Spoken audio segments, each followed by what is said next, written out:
इस बार union budget 2024-25 में क्या खास होने वाला है? क्या उम्मीदें हैं आम आदमी की? टैक्स स्लैब में क्या होने वाला है? और साथ ही सेक्टर्स को भी क्या कुछ खास सौगात मिलने वाली है? ये सब जानेंगे। मेरे साथ है एक्सपर्ट गौरव चौधरी। गौरव, बहुत बहुत स्वागत है आपका। Thank you so much. पहला सवाल गौरव, सबसे इम्पोर्टेंट जो है इस बार बजट में जो है फिस्कल डेफिसिट को जो है बहुत ही अहम माना जा रहा है। सोर्सेज के अकॉर्डिंग ये लग रहा है कि सरकार इस बार जो है टारगेट शायद मेंटेन रखे 4.9 to 5%। क्या लगता है आपको, क्या एग्जैक्टली जो है टारगेट होने वाला है? बहुत मुश्किल है कहना। फिस्कल डेफिसिट जो होता है, डेफिनेशन में फिस्कल डेफिसिट वही पैसा होता है जो सरकार बैंकों से उधार लेते हैं, उधार लेके करंट एक्सपेंसेस में खर्चते हैं। इंटरिम बजट को अगर आप देखेंगे तो इंटरिम बजट के दौरान वित्त मंत्री निर्मला सीतारमण ने 5.1% of GDP fiscal deficit target रखा था। लेकिन इंटरिम बजट और फरवरी की इंटरिम बजट और जुलाई के बीच काफ़ी डिफरेंसेस है। एक बहुत ही बुनियादी डिफरेंस तो पॉलिटिकल स्पेस में है। ये कोalition गवर्नमेंट है, बीजेपी को पूर्ण बहुमत मिला नहीं। लेकिन अगर एक फिस्कल डिफरेंस है कि बहुत ही फंडामेंटल फिस्कल डिफरेंस अब है जो फरवरी में नहीं था। फरवरी की इंटरिम बजट में अगर देखेंगे तो निर्मला सीतारमण जी ने आरबीआई डिविडेंड के हिस्से में 1 लाख करोड़ की डिविडेंड एस्टिमेट प्रोजेक्ट किया था। जब FY25 स्टार्ट हुआ, आरबीआई ने पूरा डिविडेंड पे किया 2.1 लाख करोड़ की। तो सरकार के खाते में 1 लाख करोड़ 1.1 लाख करोड़ एक्स्ट्रा है इस वक्त। इसीलिए कहा जा रहा है कि निर्मला सीतारमण के हाथ एक फिस्कल एल्बो रूम ज़्यादा है इस वक्त। हालांकि पॉलिटिकल रीजंस जो है, अगर आंध्र प्रदेश को या बिहार को स्पेशल स्टेटस दिया जाता है तब एक्स्ट्रा सब्सिडी देना पड़ेगा। वेलफेयर स्कीम के तहत अगर एक्स्ट्रा सब्सिडी दिया जाता है तो सरकार के पास 1 लाख करोड़ और रहेंगे देने के लिए। इससे फिस्कल डेफिसिट घटा सकती है कि नहीं वो अलग बात है। लेकिन सरकार के पास इस वक्त 1.1 लाख करोड़ एक्स्ट्रा है। इस 1.1 लाख करोड़ को एक्स्ट्रा कैसे डिप्लॉय करेंगे ये वित्त मंत्री और टीम के ऊपर डिपेंड करते हैं। एक चीज़ लेकिन ऑलमोस्ट सर्टेन है कि इंटरिम बजट में जो फिस्कल डेफिसिट तय किया था 5.1%, उसके नीचे ही आएगा, वही रहेगा, उसके ऊपर जाएगा। ओके, तो आपने जैसे बोला कि फिस्कल डेफिसिट जो रखा जाएगा मेंटेन करें अगर फिस्कल डिसिप्लिन को, कैपिटल एक्सपेंडिचर की भी क्या उम्मीद है कि स्ट्रॉन्ग केपेक्स को मेंटेन किया जाएगा? आप अगर देखेंगे 2020-2021 की बजट के बाद सरकार ने कैपिटल एक्सपेंडिचर पे बहुत ही ज़्यादा महत्व दिया है। हाँ। आप अगर देखेंगे इंटरिम बजट में बिटवीन 2021 एंड 2024 कैपिटल एक्सपेंडिचर की बजट 11 लाख करोड़ तक पहुंच गया है।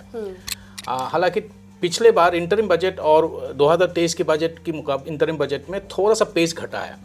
मैं नहीं मानता हूं कि फुल बजट जब पेश करेगी निर्मला सीतारमण जी जुलाई 23 को, उसमें कैपिटल एक्सपेंडिचर ज़्यादा बढ़ाएंगे। इसीलिए नहीं बढ़ाएंगे क्योंकि ये बजट सिर्फ 7 महीने के लिए है।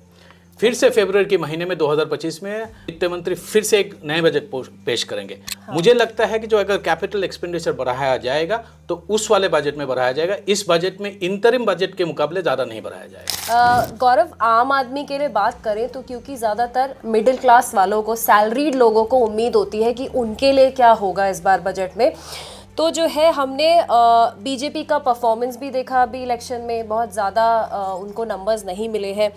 तो कंसिडरिंग दैट, आपको क्या लगता है कि मतलब एक तो लोअर टैक्स स्लैब की बात हो गई, एक हाउसिंग फॉर ऑल की बात हो गई, तो क्या लगता है आपको, क्योंकि मेन जो यहाँ पे एक जो कंसर्न है वो जीएसटी का भी है कि क्या जीएसटी मिलेगा, लोअर होगा अंडर कंस्ट्रक्शन फ्लैट पे, रियल एस्टेट की बात करें, और फिर कैपिटल गेन टैक्स, उसका रिलीफ मिलेगा इन्वेस्टर्स को?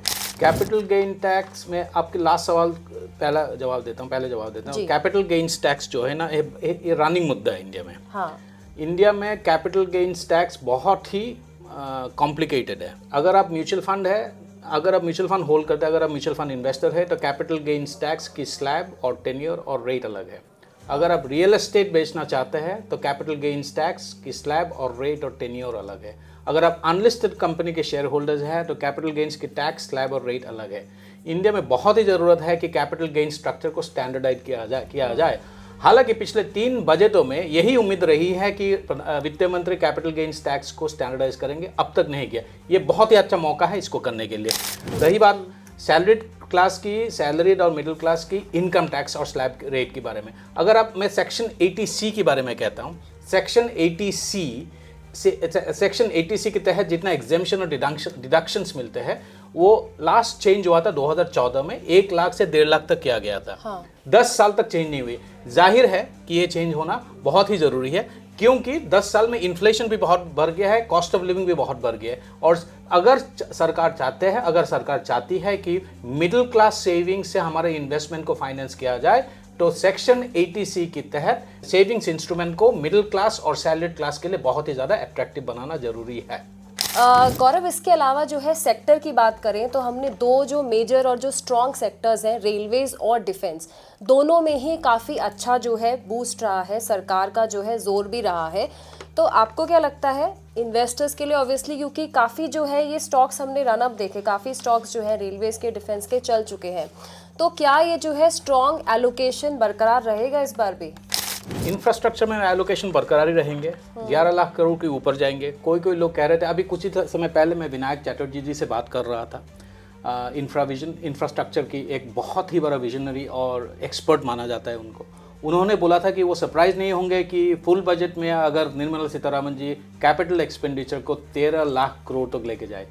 अगर 11 लाख तक करोड़ तक ही मेंटेन रहते, तब भी कोई भी इंफ्रास्ट्रक्चर स्टॉक हो, रेलवेज की हो, कोई भी अगर इंफ्रास्ट्रक्चर सेक्टर हो, वो हमेशा एक बुलिश प्रॉस्पेक्ट, उस स्टॉक्स के लिए बुलिश प्रॉस्पेक्ट रहेंगे।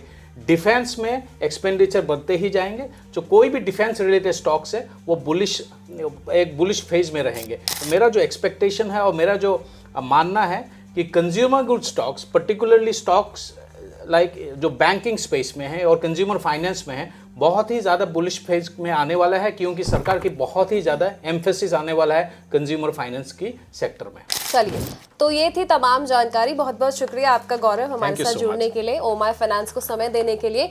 तो आप लोग देखते रहिए ओमाई फाइनेंस और बजट की तमाम अपडेट्स के लिए हमारे साथ जुड़े रहिए।